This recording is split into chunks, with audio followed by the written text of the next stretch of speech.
Hi, I'm Nick Holland, a Bronte biographer, and welcome to the House of Bronte. In today's episode, we're going to look at the forgotten Bronte, Elizabeth.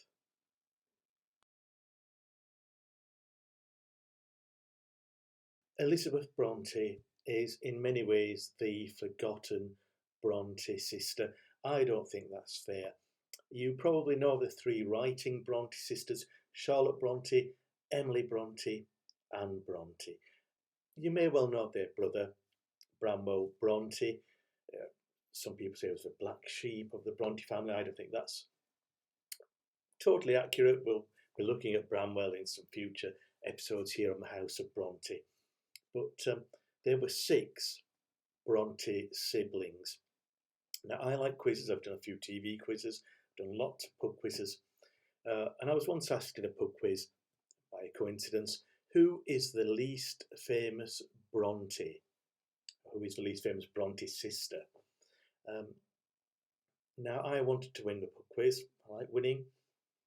So I had to swallow my pride, swallow the injustice, and put down the answer I knew they were looking for: Anne Bronte. And Anne's becoming a lot more famous recently, not just because of my biographies of Anne, In Search of Anne Bronte, and Crave the Rose, Anne Bronte at 200, but people are becoming more interested in Anne's story, quite rightly. But I put Anne Bronte. It was the answer they were looking for. I got a mark. Correct. But it's not correct, because undoubtedly the two least famous Bronte sisters are the two eldest Bronte sisters, first of the six siblings. Maria Bronte, the firstborn, and then Elizabeth Bronte. Maria Bronte, I think, is a bit more known because it's commonly said that her character, well, her life was a basis for Helen Burns in Charlotte Bronte's Jane Eyre. Helen Burns, a tragic friend of the young Jane at school, and she dies at that school. And Charlotte herself said that Helen Burns was modelled on her eldest sister Maria Bronte, so some people know that. Not as many people know Elizabeth Bronte, the second sibling. So I would say Elizabeth is the least famous Bronte sibling. But I don't think it's fair that we should forget her altogether. I don't think it's fair she should be a forgotten Bronte. Elizabeth was, a flesh and blood human. She was a member of that close knit family unit. She was valued, she was loved, and she loved. And I think that should be remembered. She shouldn't be a footnote. So let's have a quick look at Elizabeth Bronte. Now, Elizabeth was born in February 2015. She wasn't born in 2015, 1815. I have to remember what century we're in sometimes. But as always, I won't edit that out. Even I can make mistakes. I often do. But anyway, so it's February 1815, not 6:15, 1815, the year Elizabeth Bronte was born. We don't know the exact date. And she was born in Hartshead, which is a village in the hills above Mirfield, in what's now the West Riding of Yorkshire. What was then West Riding of Yorkshire is now just West Yorkshire.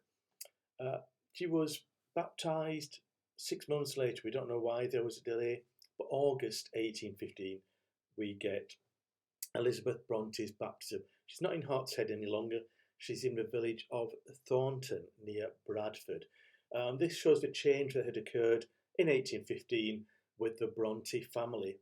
Her father, Patrick, had been the vicar, the curate at Hartshead cum Clifton, but he's moved, and the family had moved to Thornton.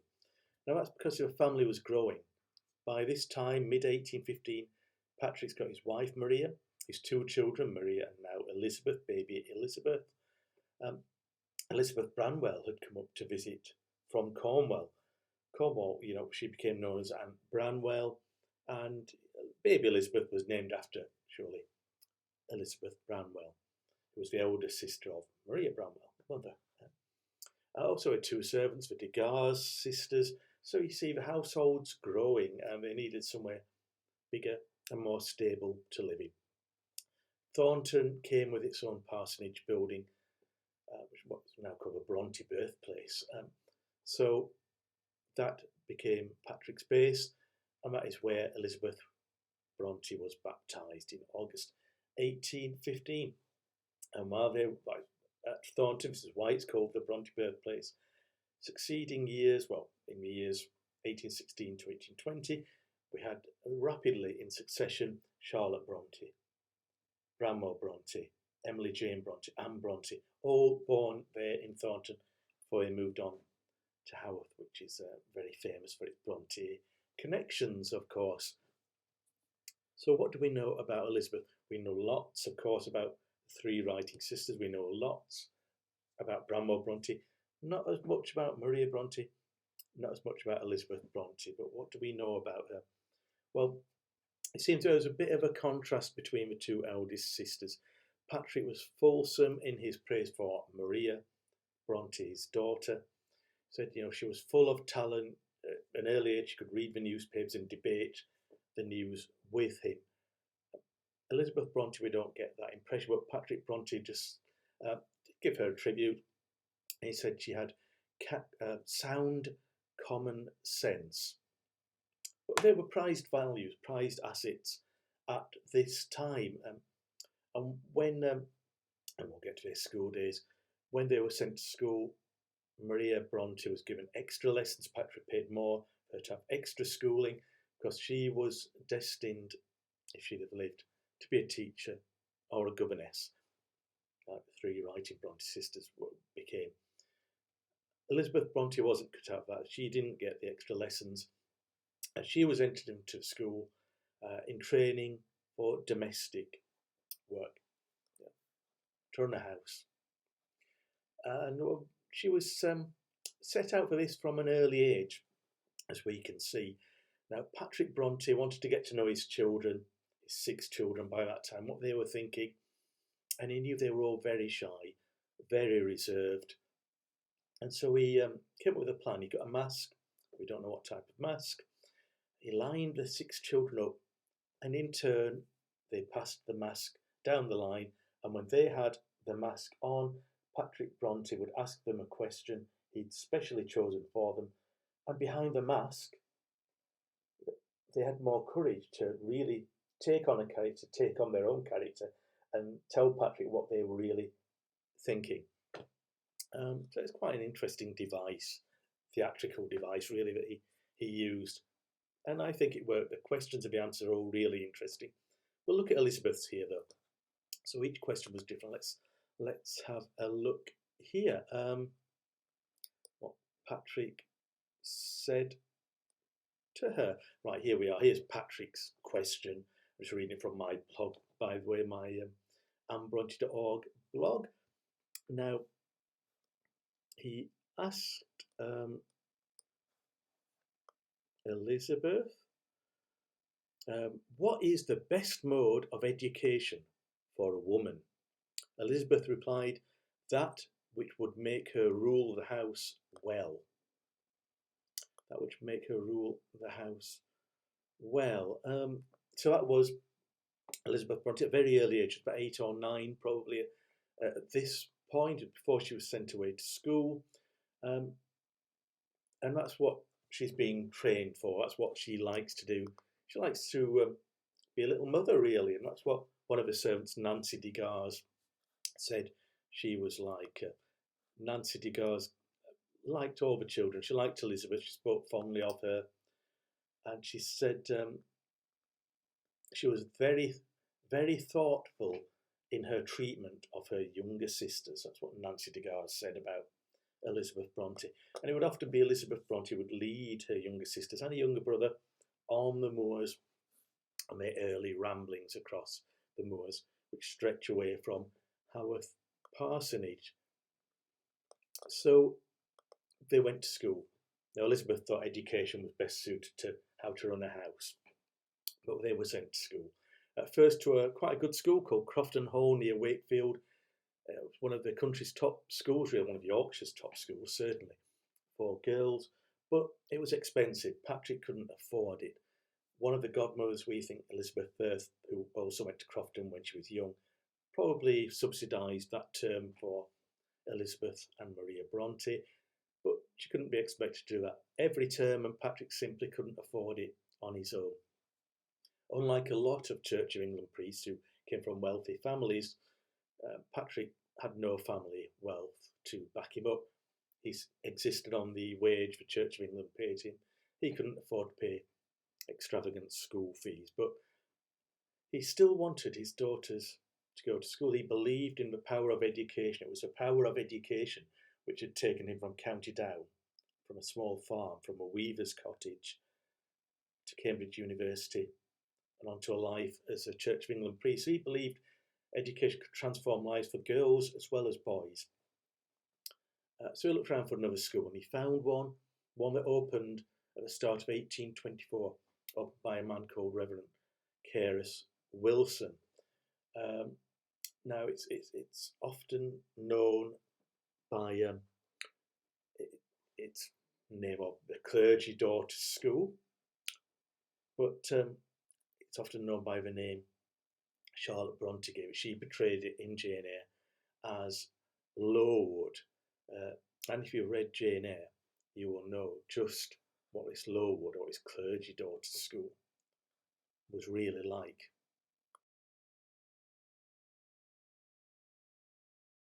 At the Clergy Daughters School at Cowan Bridge, which is near the Lake District, all the children who went were assessed when they first entered, and we have records of all the Bronte sisters who went through there, which is Maria, Elizabeth, Charlotte and Emily.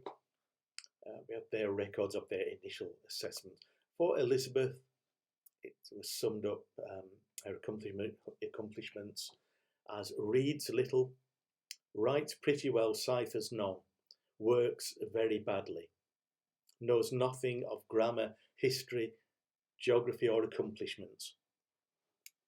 That was how they summed up Elizabeth Bronte. Works very bad, that's needlework. That was a major skill for children to learn at that time. Children who were potentially going to become governesses and teachers would teach other children how to do needlework, how to sew. So yeah, it wasn't a great assessment. But we have another record of Elizabeth Bronte at the school, and it gives a different impression. Elizabeth had an accident. The school, as you'll know if you remember Lowood in Jane Eyre, was really a dreadful school. There's very little thought given to the children. The food was awful. The water would be frozen during winter. They'd have to crack the ice to get any water. Pestilence, plagues, illnesses, whatever you want to call it, were flowing through the school on a regular basis. You know, it's almost impossible to believe what happened in that place during Elizabeth and Maria's time there. But Elizabeth had an accident and she cut her head open. We don't know how. We don't know what happened. Falling down, attacked. We don't know. But we do have a record from one of the teachers, Miss Evans, who was superintendent of the school. She gave this report of Elizabeth Bronte at Cowan Bridge Clergy Daughters School. Miss Evans said, the second child, Elizabeth, is the only one of the Bronte family of whom I have a vivid recollection, from her meeting with a rather alarming accident, in consequence of which I had her for some days and nights in my bedroom, not only for the sake of her greater quiet, but that I might watch over her myself. Her head was severely cut, but she bore all the consequent suffering with exemplary patience, and by it won much upon my esteem. So Elizabeth was stoic, which was something Emily Bronte also demonstrated very well in her life. So she bore that suffering, but there was more suffering to come, unfortunately. Now the children, Maria and Elizabeth Bronte, entered the school at Cowan Bridge on July 21st, 1824. Less than a year later, they were sent home to Haworth. Why? Because there was a consumption epidemic, what we call tuberculosis. They'd had typhus before going around the school, and now lots of people at school were getting consumption. We know at least 7 of them died. And Unfortunately, one of the first died was Maria Bronte. One of the second to die was Elizabeth Bronte. They were sent home to Haworth. They died at home, and Elizabeth Bronte was only 10 years old, the youngest of the Bronte children to die. So we never got to see what Elizabeth Bronte could achieve. All we have from her is a sampler, a needlework sampler that she made, and it's a lovely thing. So it said works badly, can't work at all, can't do needlework. Well, she made this brilliant needlework sampler, so she could do needlework. And I think, with her sound common sense, as Patrick said, and her love of the Bronte children, and her passion really for running a house, she would have done well at that. She would have been a big influence on the Brontes' lives if she'd lived. But they never forgot her. How could they forget their two oldest sisters dying as children at school, especially Charlotte and Emily, who had to watch it. They were at the school. So we know many years later, Charlotte Bronte recalled them amongst her other sisters, because she was writing in the summer of 1849, by which point all 5 of her siblings had died. And Charlotte, who was in her 30s, was left. And she said, she wrote in this letter to W.S. Williams, her publishers, Charlotte wrote, "A year ago had a prophet warned me how I should stand in June 1849, how stripped and bereaved. Had he foretold the autumn, the winter, the spring of sickness and suffering to be gone through, I should have thought this can never be endured. It is over. Branwell, Emily, Anne are gone like dreams, gone as Maria and Elizabeth went 20 years ago. One by one, I've watched them fall asleep on my arm and closed their glazed eyes. I've seen them buried, one by one. And thus far, God has upheld me. From my heart, I thank him." So Charlotte never forgot Maria. When she put Maria in Jane Eyre, she never forgot Elizabeth either.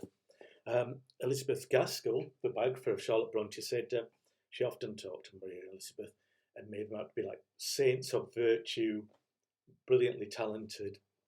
So she remembered Elizabeth, and we should remember Elizabeth Bronte. We should remember Maria Bronte, the mother, Maria Bronte, the daughter, Elizabeth Bronte. We should remember Elizabeth. She's not a footnote.